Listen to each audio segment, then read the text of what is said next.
શું તમારા બેંક એકાઉન્ટમાં કોઈ રકમ આવી હોય અને એના લીધે તમારું બેંક એકાઉન્ટ ફ્રીઝ થઈ ગયું હોય અને એ રકમ 50,000 થી નીચે હોય ને, તો તમારે હવે સાયબર ક્રાઇમ ઓફિસે જવાની જરૂર નથી. તમારી બેંકની બ્રાન્ચમાંથી તમે અનફ્રીઝનું છે ને પ્રોસેસ કરી શકો છો. કેવી રીતે? જીઆરએમ પોર્ટલમાંથી. આ જીઆરએમ પોર્ટલ છે ને, જે બેંક લોગિન થાય છે, જે આપણે એમાં ફોર્મ ફિલઅપ કરી શકતા નથી.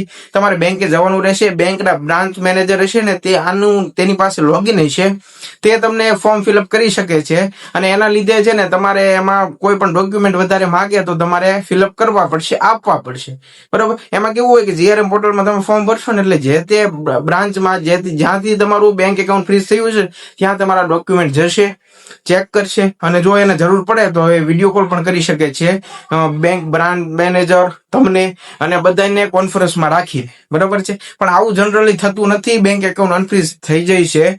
પણ અત્યારે કેવું થાય છે, પ્રોબ્લેમ મેઇન એ જ આવે છે કે બ્રાન્ચ મેનેજર હોય ને, એને જીઆરએમ પોર્ટલ વિશે ખબર નથી હોતી, અથવા તો એમ કે છે કે અમારી પાસે આઈડી પાસવર્ડ નથી.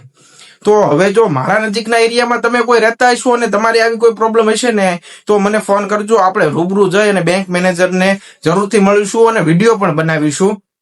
બરોબર છે? અને જો વધારે માહિતીની જરૂર હશે ને, તો હું કોઈ પણ બ્રાન્ચે જઈશ અને આના વિશેની જરૂર માહિતીનો એક વિડીયો બનાવીશ. પણ જો તમારે આવો કોઈ પ્રોબ્લેમ હોય તો કોમેન્ટમાં જરૂરથી જણાવજો. અને જો બ્રાન્ચ મેનેજર તમને કોઈ સરખો જવાબ ના આપે ને, તો એની કમ્પ્લેન કરવા માટે છે ને પીજી પોર્ટલમાં જજો અને એની કમ્પ્લેન કરી શકો છો.